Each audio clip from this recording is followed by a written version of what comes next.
In 2006, a teenage girl started uploading videos from her bedroom with the username lonelygirl15. Using her channel as her video diary, what started as a simple vlog became something much more sinister. Or was it? This is Rewind Time, a YouTube history podcast. This episode, Lonely Girl 15. Yeah, it's rewind time.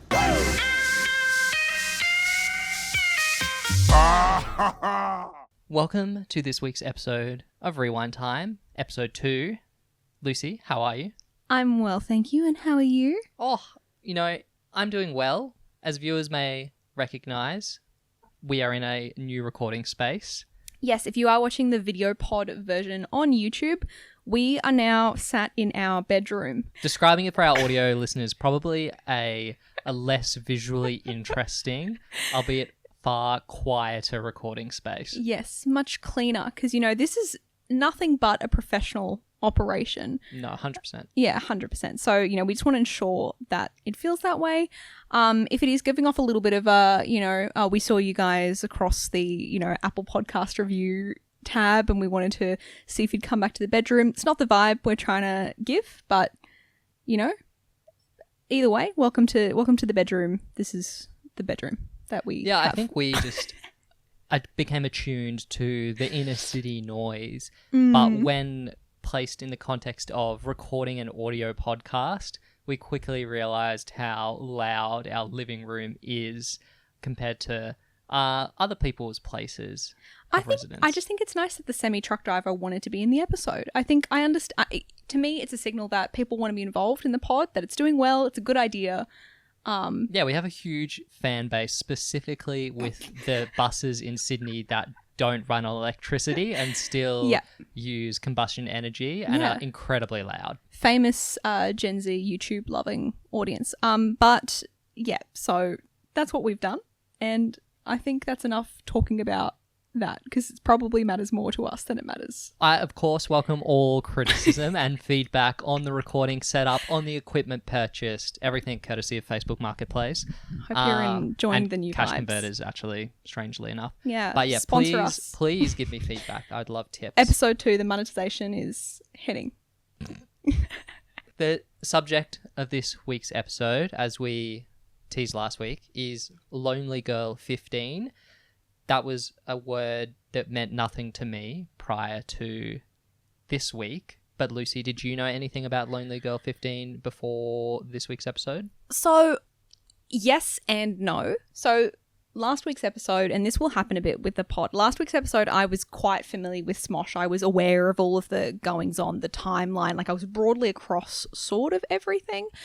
Lonely Girl 15, I'm aware of because of its importance in YouTube culture, but I think I didn't watch it at the time of release, and I hadn't really seen much of it. I knew broadly the arc of what Lonely Girl 15 do we want to give a is. spoiler warning? Look, just letting you know now, if you haven't seen Lonely Girl 15 and you would like to experience it as it's intended, you should pause the app and go watch it and come back, okay? The app will still be there. If you don't really mind, because it was like 20-something, just under 20 years ago, and you probably already know, and maybe if you're listening to the pod, you're already aware of the Lonely Girl 15 dealio, then we're going to talk about that now. So you've been warned. We're going to just go straight into it. Yeah, so Lonely Girl 15 is basically the first web series, will we describe it as, in that it is a fictional, not drama, but a fictional thriller type. It's like sci-fi. Yeah. But to give some context, it opens with our protagonist, who is a teenager called Bree, and she is recording vlogs on her, what appears to be webcam, in her teenage bedroom. She is basically like many middle American teens in that of the time she is a bit quirky. Oh, yeah. There is, do you want to do what's the face thing? Oh, where she kind of like pulls the corner of her mouth with her finger. It's kind of like those cabaret to the eyebrows. Yeah, it's like you've been sewed. Yeah, like, I hope that it was a good audio indicator for our audio-only listeners. Yeah, she's a bit quirky. She loves science. Very like 2000s I love science vibe. We'll break the vlogs to give you science facts. She's only friends with boys. She says that at one point. Yeah, she's like, a pick-me. Yeah, well, I mean, I get it. Like, at the time, I'm like, I have some empathy towards pick-me's. Maybe as a 9-year-old, I was like... Yeah, but basically, as a viewer, there's nothing at this stage to suggest that this is a web series. The intent of the creators is to present Lonely Girl 15 as a real girl actually vlogging. Yeah. And is that what you thought Lonely Girl 15 would be when I said, I believe that I think Lonely Girl 15 is like a girl who vlogs in her bedroom, which was actually... pretty bang on. Ignoring all of the fictional element, it is the basis of the video. So maybe culturally I knew what it was to some extent, but also the title Lonely Girl 15 and the YouTube videos of that time, it is what you would assume that girl will be creating. Like, I can picture the iMac with the little camera and like the photo booth app, and like she's using that to record. Yeah. And I think there were... And, like, this is really early YouTube. So this was 2006 that the bulk... Actually, I think the bulk of Lonely Girl 15 in its sort of initial iteration is all mostly in 2006. Goes into a little bit of 2007. So really different to our last step, which spanned 20 years. This was kind of just 1 year and a bit, really. But this was, yeah, like early YouTube vlogging, which I think very innovative format. Very, like, cool idea, I think. And... there weren't even that many vloggers at the time. So, and she was quite like, you know, should we talk about the early eps? Is that? Yeah, well, there's a secondary character called Daniel, who is her, I thought initially boyfriend, but because Bree is religious, it is more of a platonic relationship on her end. Daniel does look probably 33 years old. And that was one of the initial things where I was like, wow, this guy looks like a really old man for someone who is dating, quote unquote, a 16-year-old girl. I just need you all to know that I put together the playlist of videos and I did my best to try and like, because there's about 250 something episodes for this like kind of main arc of Lonely Girl. So I was like, how do I cut it down? What's important, what's not? But I knew going into it, this is fake. This does take like a sci-fi kind of thriller turn. And so as we're watching it, I'm trying not to give away so that, you know, Max can have the real experience. And he's sort of saying things like, that guy is like, seems really old. And I'm just like, well, you know, like... I was concerned for Bree. Yeah, and that's... Why is this old-ass man, like, hanging out in this teenager's bedroom? I mean, you know, her family are a bit religious. She's not really telling them too much about their relationship. It's revealed quite early on that she's homeschooled, which I think did cover a lot of the weirdness. It's a great character. Choice. Yeah. Also, the actress, I believe, has a New Zealand background. Yes. Thus, when her accent slips and people are like, sorry, what? They introduce a plot element where she explains that she grew up in New Zealand, would frequently or frequented once, visited Australia. Her family then moved to the UK and now finally have moved to America. Yeah. I.e., I could have an accent from any of these countries and it you would be can't say. fine. Yeah. And because I remember, again, I also knew that the actress was from New Zealand. And so when, you know, the accent was slipping, I was like, looking at Max. You didn't really seem to catch it too much. It was pretty like, she's actually really good, I think. It's a really convincing accent, but occasionally she does like us say the word like bin instead of like bean. Things like that. Like Australia/New Zealand. Australia tidbit. The actress is now married to an Australian guy, another actor. You might know him from Neighbours. And they now, I believe, live in Adelaide. Oh. But she does not seem to be a public figure anymore in that no acting projects and a private Instagram. Girl. Yeah. But she does have location in bio, so...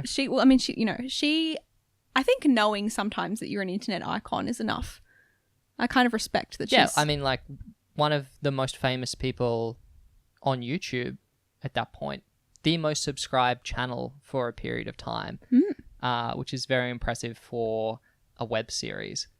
Like, by and away, if we look at the most popular YouTube channels now, They are not web series. No. No, they're not. But anyway, we have Bree. She's being homeschooled. She's doing vlogs about her favorite facts. Her friend Daniel is present. Important to know he has his own channel, Danielbeast, not related to Mr. Beast. They do refer to him as Mr. Beast, like jokingly in the in one of the episodes. You watched that one, but they're like Mr. Beast, and I was like, let me out. Do you think there's a chance that could be Mr. Beast's origin story? Oh, yes. I'm not going to go 100%, but we did watch a lot of early Mr. Beast, and he went from Beast to Mr. Beast to Beast to Mr. Beast and back. We'll look into that for you, but that episode's a while away. But we're noting it down for a future episode. Daniel has his own channel where he responds to videos that Bree posts on main lonelygirl15 and also to questions from viewers. And you'll need to explain this a bit to me, but YouTube used to have a reply video element? Yes. Yeah. It did. I wouldn't be 100% certain, though, if it was official at this point. Yeah. But people would write, like an email, original video title. Yeah. And then they would... how would you connect your video to the original? So, did you post in the comments? Were you allowed to? There was a functionality that was like an official part of YouTube where you could have it as a reply, and then in like the drop down underneath the actual video, it would have your video as like a thumbnail. So it's a pretty good way for people to, I guess, piggyback off like a very successful video. Yeah. It's like a video comment almost. Yeah. It's like TikTok replies, kind of like sort X of community notes. Yeah, kind of like that. I don't know if it was an official thing at this point, but I think again we have to remember that YouTube as a platform was far less saturated than it is now, and also I think at times they would comment under each other's videos, so they could just be like, there was one I think where Bree said something about her relationship to Daniel. Daniel made a video back being like, I can't believe you said this about me. And then Bree comments on... Oh, sorry. Have we established that Lonely Girl's name is Bree? Yeah. Oh, great. Fantastic. Well, if we didn't know, her name was Bree. It kind of takes a while to come up in the initial, like, lot of episodes. But she will then comment on his video as her channel, lonelygirl15, being like, Daniel, I can't believe you posted this. Why don't you just talk to me? So, very, very like MySpace-esque drama. Well, another quirk of this era of YouTube is that there's so much copyrighted music used in these videos because they weren't monetized. That there was no ad monetization, right, at that point. So they were like, well, I can just put, this 90s pop rock track in my vlog because I'm not going to make any money from it anyway. Yeah. Which is completely something that, besides David Dobrik, it doesn't seem like many YouTubers are. What was the one they used that I was like, what a banger? Let me pull up. It was some type of like, was it? More Than Words by Extreme was a needle drop that I noted. There was one that was like, there was Niles Barkley, Crazy. Yeah, that's a pretty big one. A banger of the year. It was something like, I don't want to say Cobra Starship because I don't think that was the time. But it was like that type of vibe. It also was like really funny because like she is meant to be this like extremely religious like homeschooled girl, and a lot of the music she's playing is like radio hits that are, I would say, not homeschool approved. I should say obviously I'm not homeschooled, so I can't say that with certainty, but I knew homeschooled people, and I knew that their parents probably wouldn't let them listen to.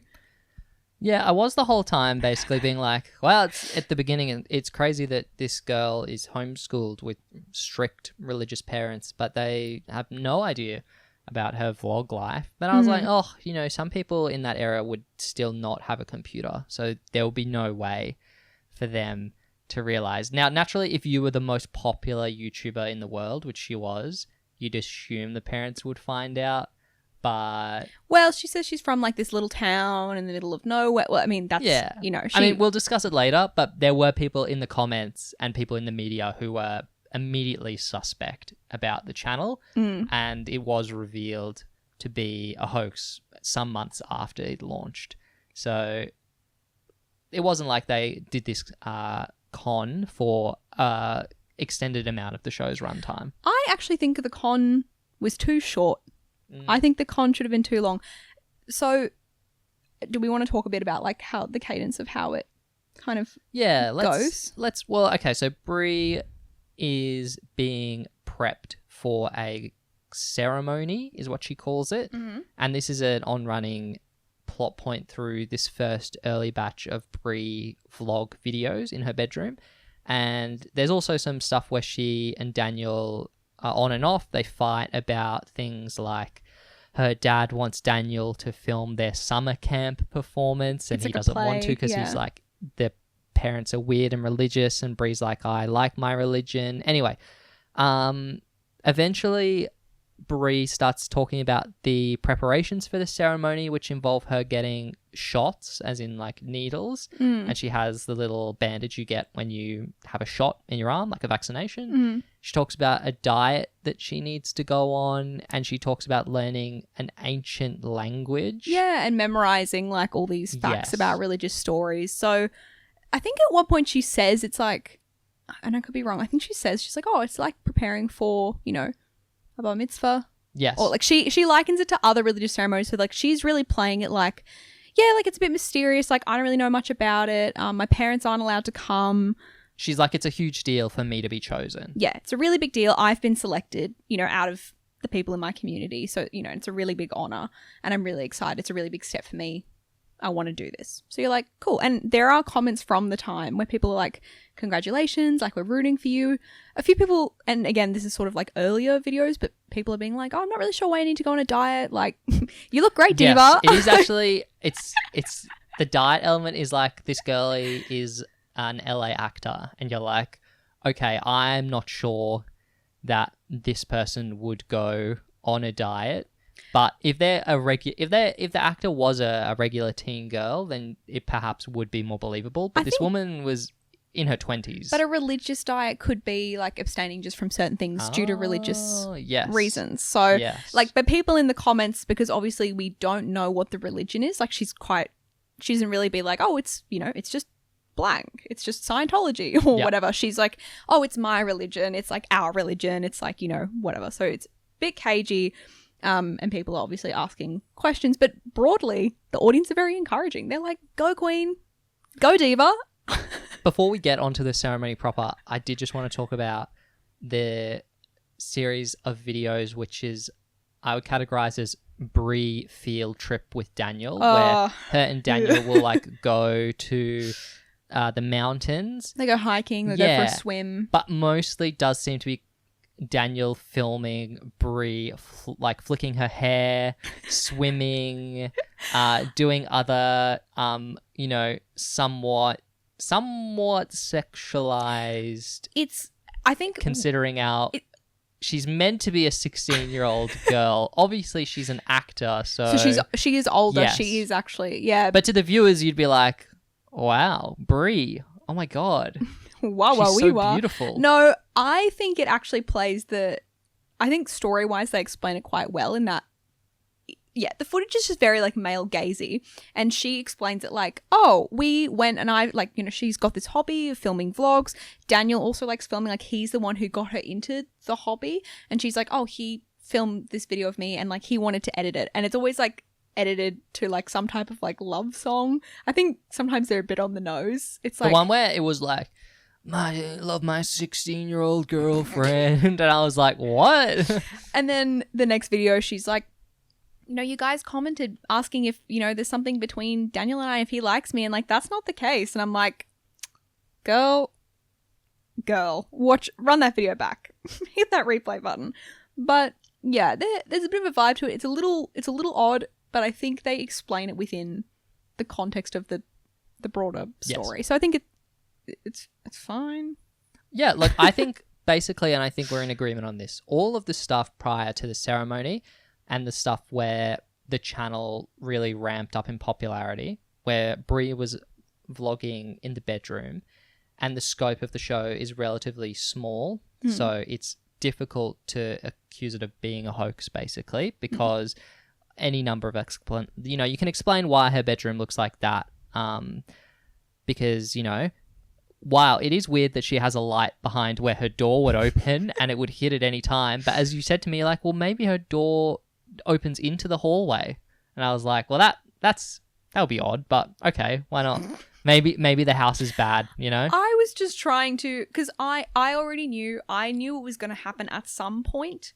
Like, I knew, I would catch on. Yeah, you would catch on at some point, but I was like, let me just assuage some of these, like, earlier guesses from you. Yeah. Early suspicions. Well, the point where I did catch on was the vlog about the ceremony, which is on Daniel's channel, and involves Daniel going into the woods and filming shadowy figures wearing like KKK style big white robes, and he's like running with the camera. And at this point I was like, oh, this is very like Blair Witch, and I was like, okay, there's no way that it's such a departure from anything. And I actually had a thought where I was like, oh, if I didn't include, because Daniel's like channel wasn't as successful as Bree's, if I didn't include Daniel's videos and we just stayed on the Bree ones for a while longer, I think it could have continued.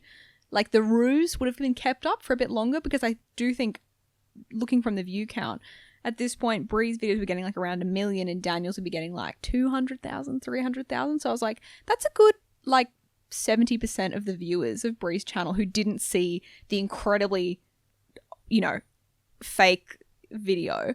There would have been people who continued believing for like another good like 10 plus videos. So I kind of regret including it in the playlist, but ultimately, like, even a few videos later, they start.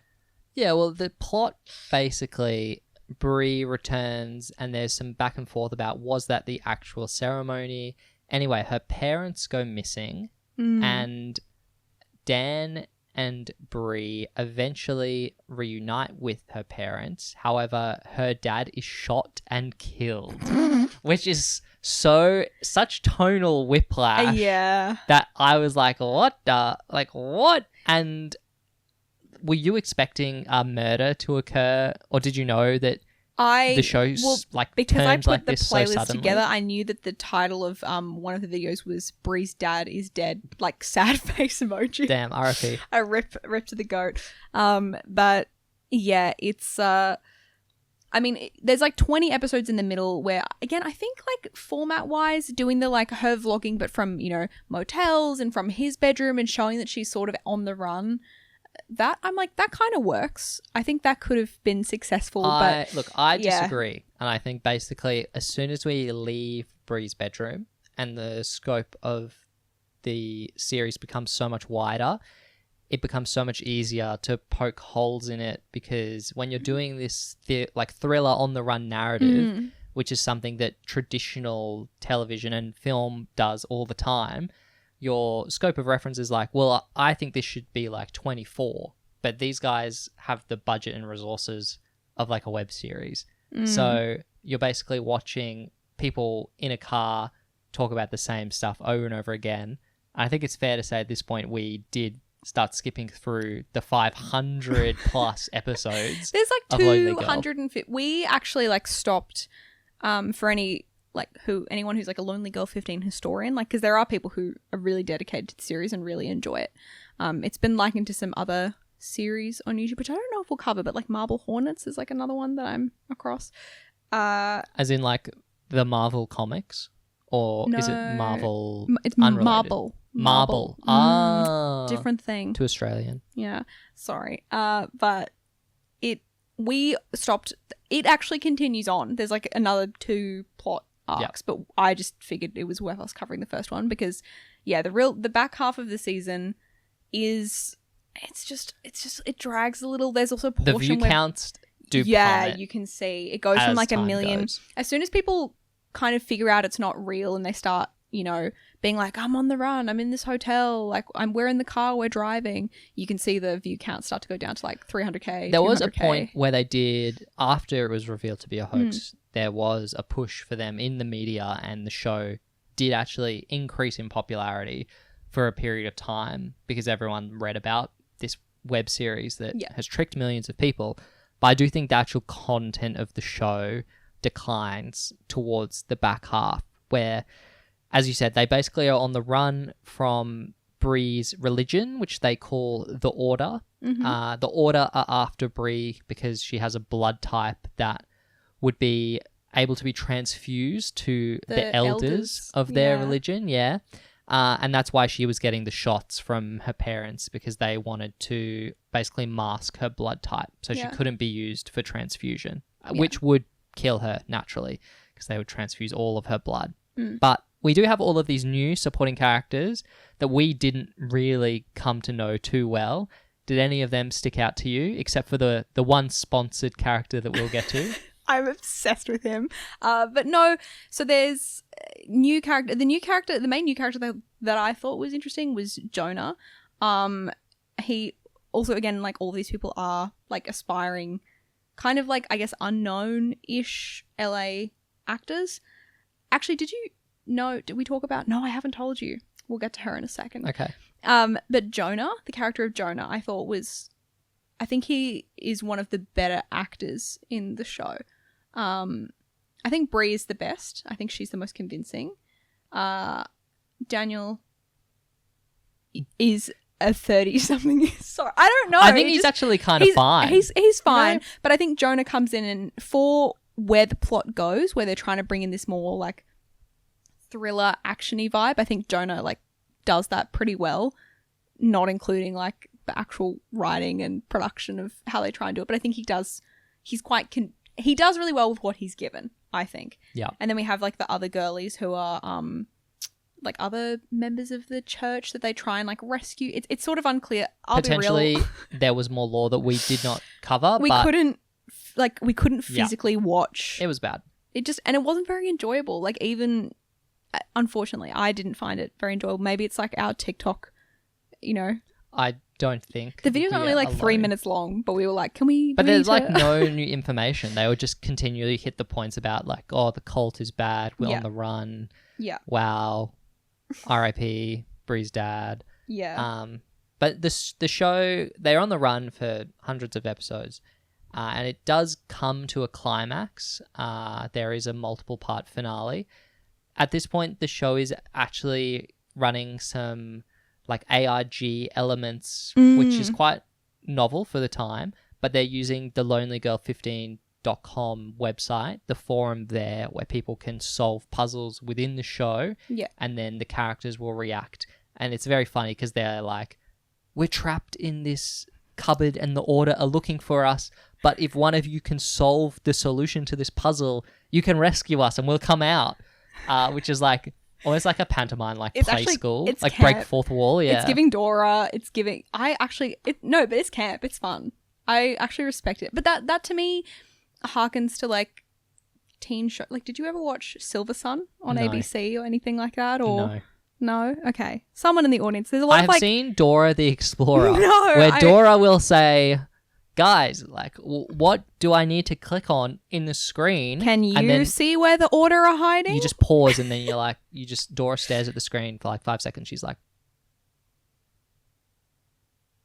and then it's like, beep, and then she's like, vamonos. So that is what I can compare it to. Not the Dora the Explorer explainer on the pod. And I didn't even watch Dora. It was my siblings. It was just on in the house. You were too cultured. You're like the brain gremlin. You're like, I can't. I didn't watch a lot of like, Dora, TV. I must inform you. The purple mountain is in the back left, Dora. Dora, why aren't you looking? Well, look, I don't want to get sidetracked. Very interesting, Dora, how it's like basically like a video game, and the Dora like narrator is clicking on the elements in the screen. I was a Blue's Clues kid. So. Whereas like now you can like watch a playthrough of a video game. And that's a very popular form of content. So, Dora pioneering in that sense.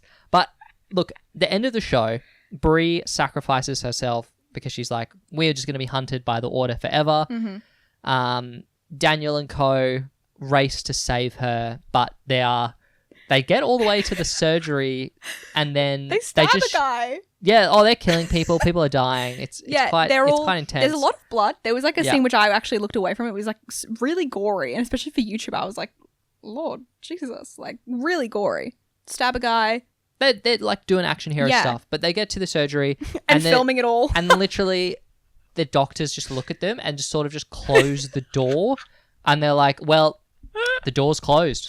We can't get in. And they're like crying at the door, being like, that's it. She's dead. She's dead. It's very melodramatic. And that's what I was trying to say. It's like they had these ABC TV shows that were like geared towards teens that were very dramatic. There was Silver Sun. There were a couple of other ones. I can't remember the names, but they had these like teen, like sci-fi dramas that were kind of like heavy or like slightly distressing if you were 14. I think it's more edgy. I think I would describe it as edgy.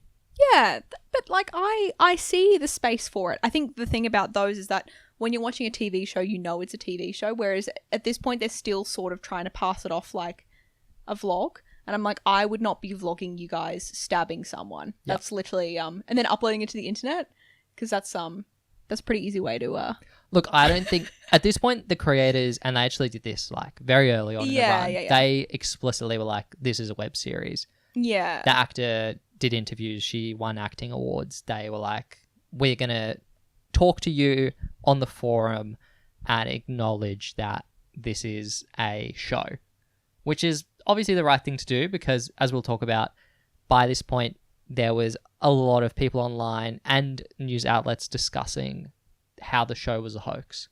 So like from accounts at the time, so people were posting comments being like, this is a hoax. Bree's life is like basically pulling plots from other media where you're a part of a cult and you're being built up for a ceremony. Of course, people like me were like, why is the room set up like this? It's giving a set. And then various internet sleuths, because of the forum culture at the time that they had their own forum, were doing things like being like, oh, I put an IP tracker into this MySpace link. Yeah, it's crazy. And Bree opened it and it was just her talent agency. Yeah. Or the funniest one is that a fan was like, I ran into Bree at a mall in LA. Yeah, the Barnes and Noble. Yeah. And they were like, oh, no, that's not Bree. And they're like, no, it literally is. And it's because they ran into her actor just living her actual life. Jessica Rose, shout out. Number one girly. Living in LA when Bree is meant to be in a random town, little town near nowhere. I'm like, I don't think that town has a Barnes and Noble. Well, this is actually, and this would be clocked instantly nowadays, is that when they did their outdoor videos, people were like, well, the flora and fauna resembles the LA area, as opposed to Bree's claim that she lives like in middle America. Yeah. So we can specifically There's like point a palm tree. They're like, it's this 100-kilometer space where the land resembles this. So it's good that they had like GeoGuessr people even back then that could just look at the video and be like, yeah, this is not middle America. This is just in LA.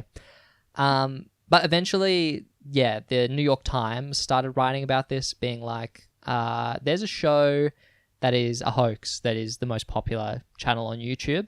And that did lead to the, as we mentioned, creators saying, yeah, guys, this is what they call the birth of a new art form, which, fair shout, we think. Yeah.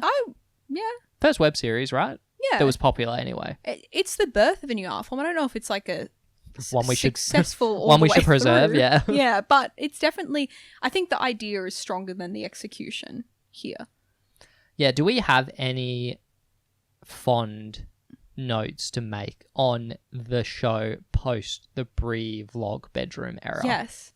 Mr. LA Lab yes. Rat. Okay, my favorite character.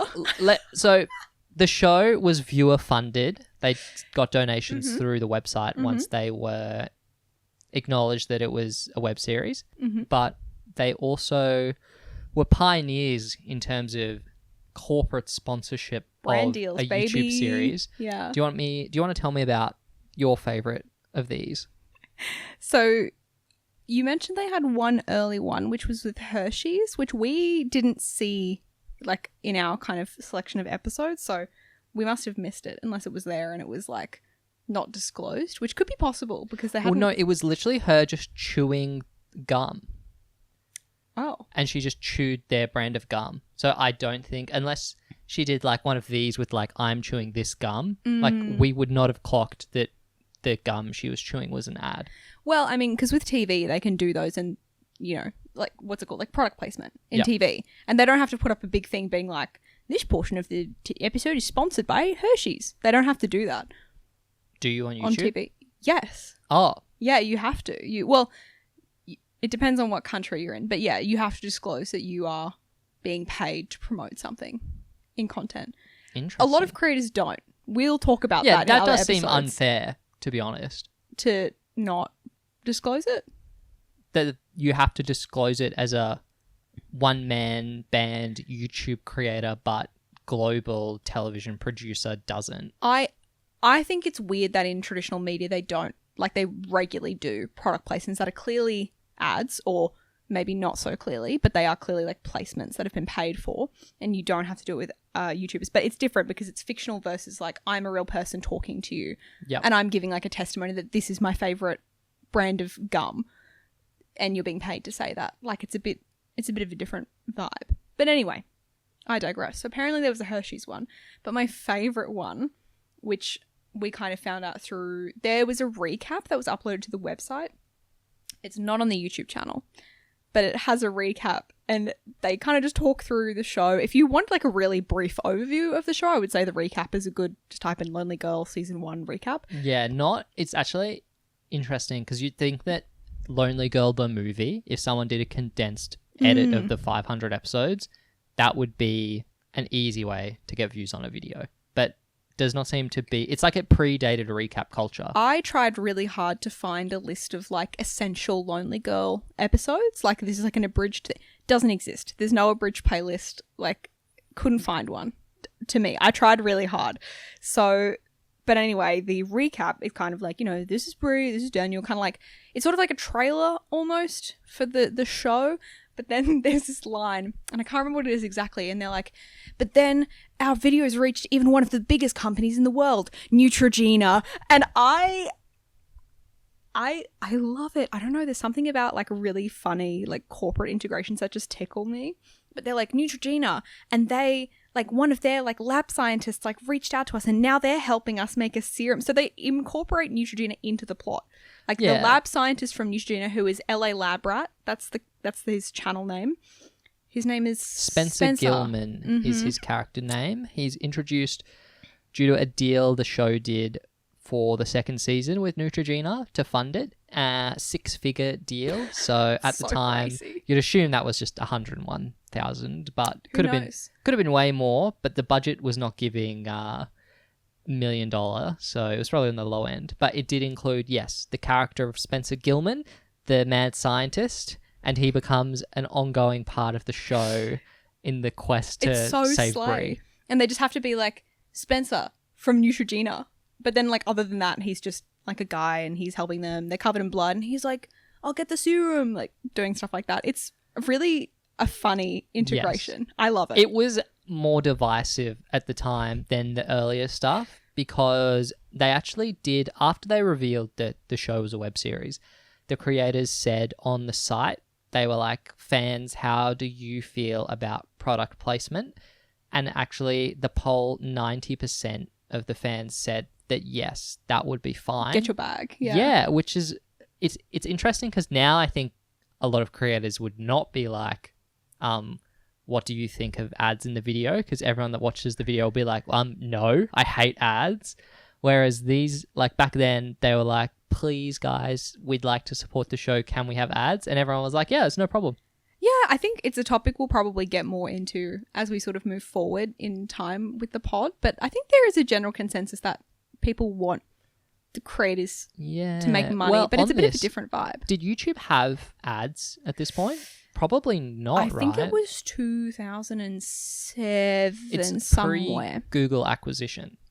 I think they started running ads like for Smosh. I think it was 2007 was the partner program. Yeah. So the majority of Lonely Girl that we watched would not have had ads. And that was probably just for US viewers is how they typically roll these things out. Like if you're from an overseas country, there's not ad sale networks in place for you at this point. So there were probably no ads for most viewers except for the in-video ones at this point in YouTube, right? Yeah, the US is one of the larger, like the largest English-speaking market for YouTube. I know because of my own statistics. subtle plug.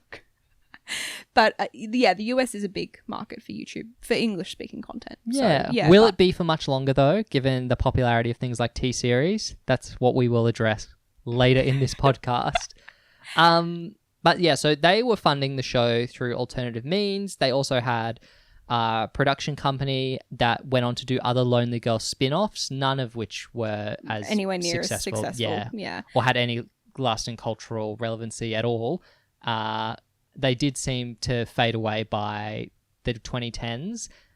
There was a big thing with the GFC where there was no money to put into this sort of stuff. I actually think, did Smosh? No, Smosh was later. Their media company went bankrupt. But it does seem a theme where these buzzy YouTube channels are acquired or involve corporate money, and then the powers that be realize, there's actually not that much money to be made from posting videos on YouTube. I don't know if it's so much as that, as more of it's like, it's the first thing to go. I mean, we both work in marketing. Creative roles are usually the first thing to go when it comes to budget cuts, I find. And then they, realize that they do need that. But we won't get into all of that. Can I please also bring up one other character Yes. in the show? So we have Spencer, my favorite character, LA Lab Rat from Neutrogena, but they also have a character called Catherine McPhee, I think that's her name, and she plays herself, and she was, I believe, an American Idol contestant who was like launching her pop career on MySpace. She was in the Truth or Dare episode we watched, where they're doing Truth or Dare, and there's like a new girl. Yeah. So that's Catherine. Okay. And then in that episode, there's a montage where they just play like her actual pop song. So it's like a celebrity guest. Yeah. She was a fan of the show, and she asked to be on the show to like promote her new single/album. Yep. So for a lot of people, there was still like a bunch of people who were like, no, I think it's real. I would assume probably like younger viewers. But then having Catherine McPhee from American Idol on the show as herself, and then they play her song over it, I think people were like, and there were comments being like, okay, if we didn't think it was fake before, like surely you agree it's fake now. Yeah. So I thought that was funny. Like, clearly, it's very funny to be Ride or Die, like 500 episodes, and you're like, it's not fake, it's real. There were people. But if you're like 10 years old and you have no media literacy, which is something we should probably talk about. And YouTube's so new. It's like a new thing. Although I will say there has been, obviously people revisit it. Like it is a big part of YouTube history, hence why we are covering it on the pod. There are people who watched it like 9 years ago, so about 10 years after it came out, and they're writing comments being like, guys, like let's not ruin it for everyone, and they're commenting in good faith like it's real, because they're like, it's more fun to experience it that way. And I would argue it is for like the first maybe 30 episodes, and then kind of I think there's a lot of potential for the abridged playlist that you tried in vain to find, because even as like a piece of YouTube history, I think a lot of people would want to watch this. It's just spread over 500 episodes, and that is a daunting task when many of those 500 episodes are redundant or guys running around in the bushes, and it's not particularly watchable. So I would say that you could watch up to the ceremony and you would get the essential Lonely Girl 15 experience and read a summary of what happens in the back 300 watch episodes. the recap video after. I would say up to the ceremony episode, and then you watch the Lonely Girl season 1 recap video, and if you just put that into YouTube, that's the first one. You just watch that, and that's, I think, the vibe. But they do bring a lot of new people in and whatever. But it's kind of, I don't want to say it's a shame, because obviously it was really successful, but I do think there's something in the format. We were talking briefly before the pod where I was like, I think if you kept her in the bedroom for longer and you had her more talking about these events like a video diary, instead of trying to go out into the world and like start being more cinematic and, filming it more in that way where you're like, wait, why would someone be filming this? If you kept it like a video diary, I think they could have kept up the hoax a bit longer, at least for people who didn't, Google the flora and fauna or like meet her at Barnes and Noble. 100%. Like there's Blair Witch Project is like the found footage camcorder shot hoax media that like spurred all of this basically, and that works because it's a film that you sit down and watch in one go. But when you spread it out over this amount of time, when there's this many actors involved, Like, it really pushes the concept to beyond breaking point. So it's a interesting experiment, but probably overall we would say it is a failed one. That's a bit harsh, isn't it? No, it's a pioneering one, and we can respect its influence, which we should probably touch on. But I don't think we wouldn't recommend anyone watch this in its entirety in 2025. Well, yeah. I mean, I think we've said it a few times already, but like the concept of this and what it did, and I think, again, thinking back, it was in 2006 to 2007. That's like a really cool, iconic idea. But yeah, I can't, the problem is it's not better than actually, sitting down and watching a movie or a scripted TV series, especially once they start going into like more of that action sci-fi vibe. I'm like, this is not as good as watching, like Lost. When was Lost on TV? The 2000s. Yeah.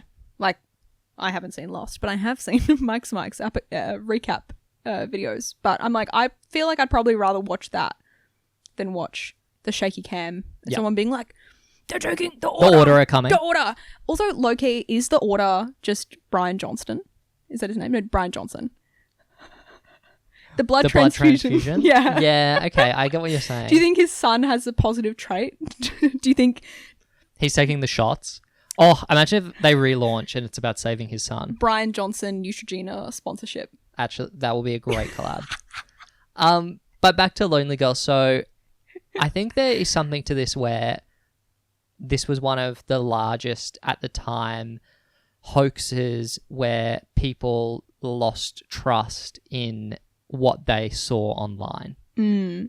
Like, before this, people who are not savvy internet users like we are now with 20 years of experience, they came from like a mainstream media world where, to the most part, there were boundaries in place where you couldn't just get a platform and lie to millions of people. Just fake news, like on the news. Yeah. And without getting into like the larger discussion about the trustworthiness of traditional media, but there is something to be said about there are ethics and regulations in place to prevent these things from happening. And on the internet, there is very much not that. It's cowboys. It's cowboys. Outlaws. It's the Wild West. It's the Wild West. And so you have all the people who have no literacy about detecting hoaxes and things like that can conceivably watch a video like this and they just take it 100% at face value and like, wow, that's crazy. Yeah. I saw a girl she got kidnapped by an evil order. That's going to happen to me. R.I.P. lonelygirl15. Facebook grandmas would have loved you. Well, exactly. And you see the spread of various conservative Save the Children like campaigns on the internet in the 2010s. Coney 2012. Which we should not mention by name, but that shows that even now people are very susceptible to internet narratives, and despite us having more experience using the internet, a lot of the population are no better or maybe even worse at detecting when something is fraudulent. Yeah, I mean, in a way, Lonely Girl was the original scammer on the internet. The original social media scammer. But, like, not really, but now, like, actual people are doing, like, actual scams. Yeah, well, I like the through line where she is, like, basically an early influencer and people are like, this is staged.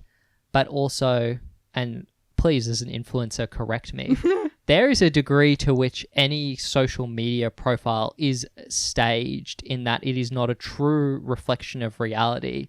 You are presenting a version of yourself, and that in itself is a fiction in a way.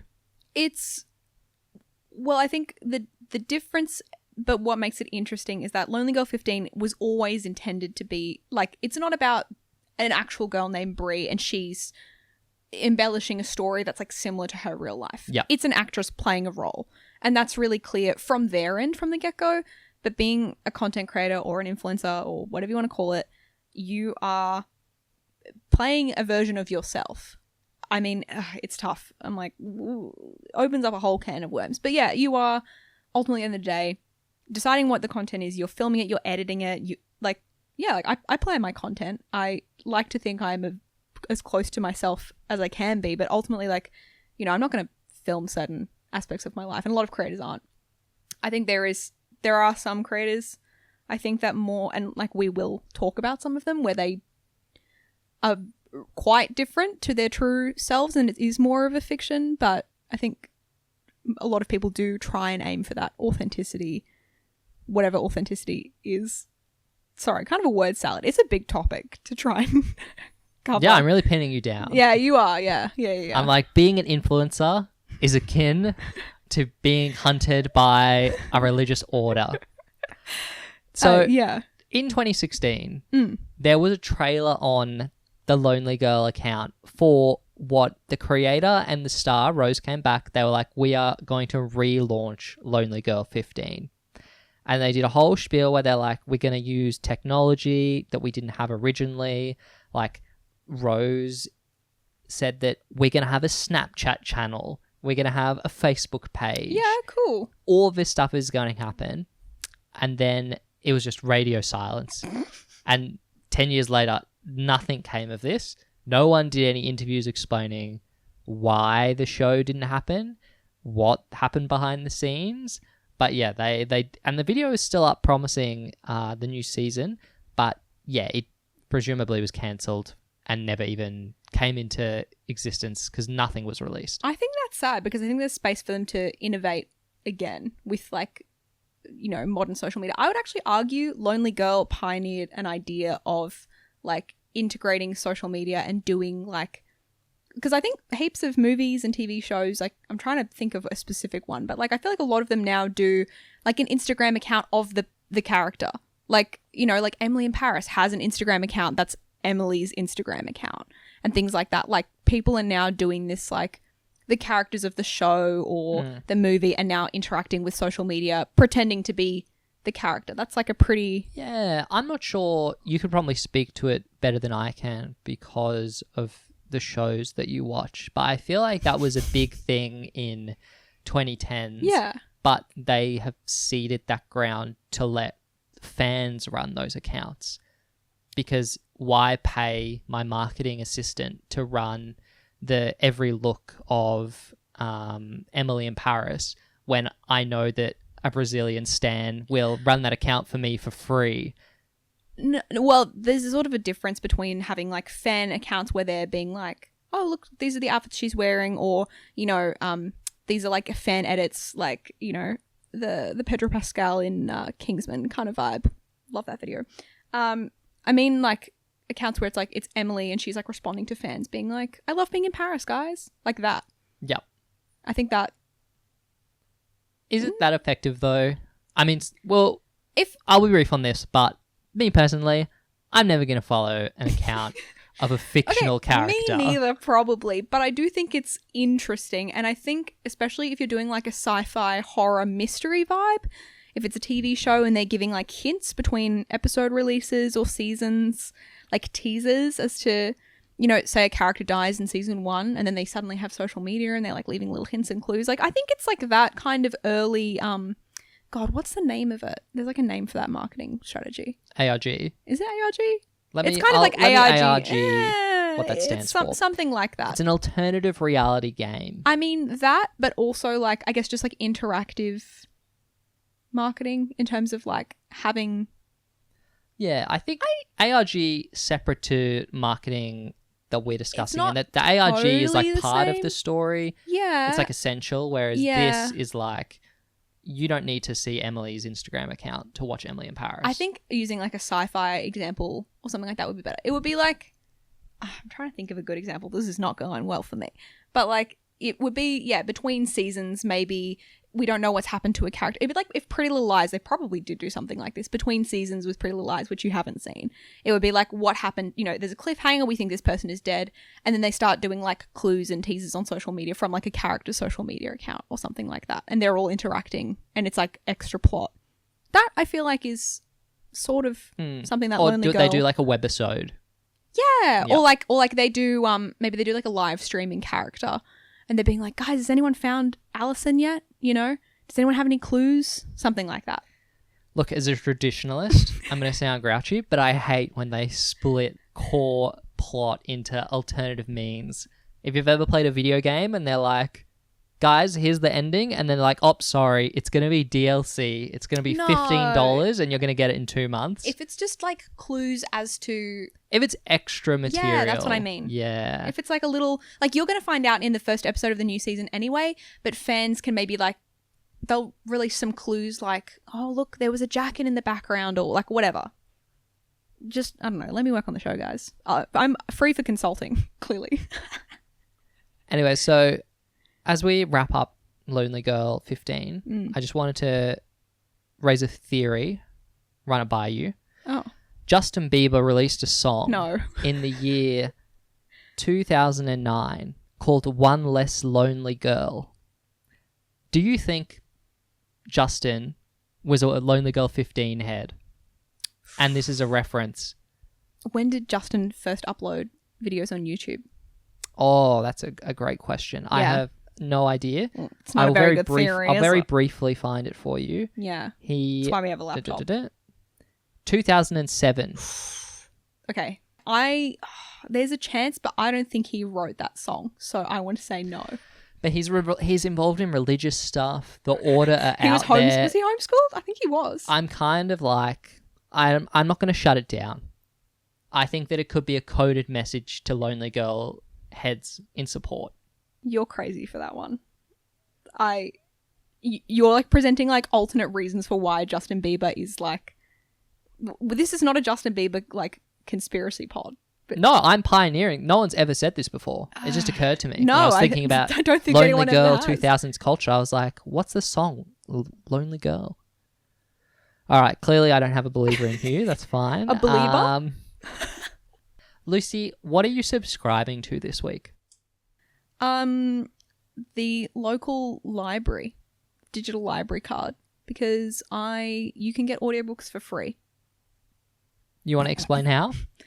I use the Libby app, and I don't have to walk to the library because it's too hot. Yes. So Libby is an app which libraries worldwide have signed up for, and it is primarily audiobooks, but sorry, my use is primarily audiobooks, but you can get ebooks on there. Yeah, magazines. I just don't know if you'd want to read that on a phone, but if you have an iPad, could be great for your baby.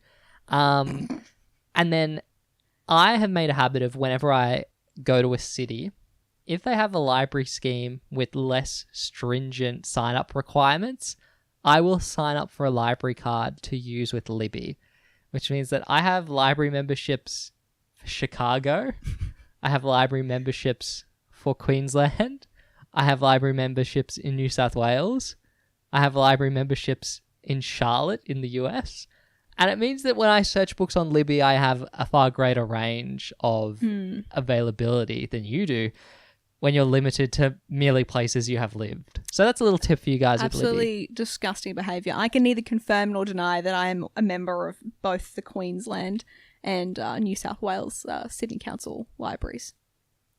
It's so disappointing to hear that from you, Max. In terms of my subscriptions, I am subscribing to a Netflix show called Scavenger's Reign. It's an adult animation, if you like that sort of thing. Oh my God. It's sci-fi. Have you heard of it? No, just adult animation. Oh. Babe, not on the main TV.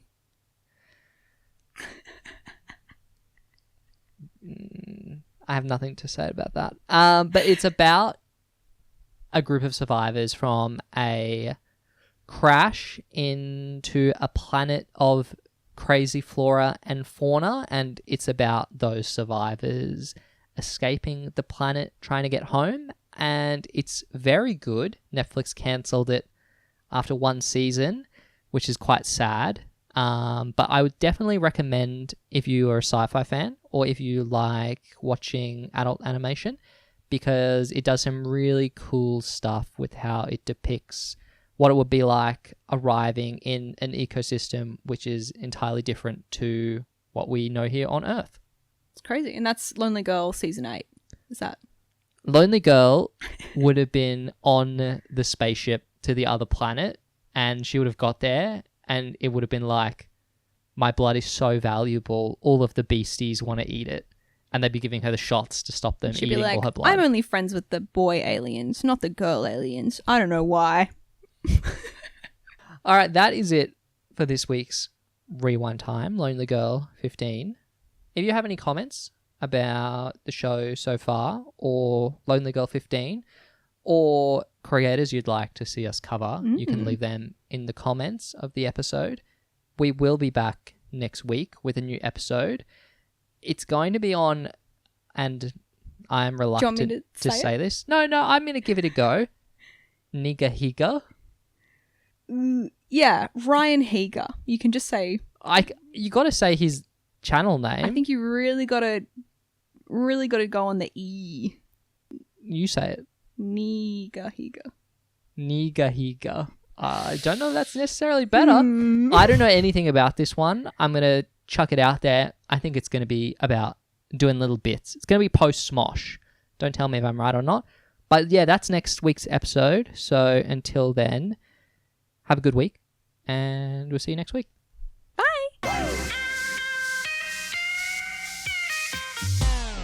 Ah, oh, that's hot. That's hot.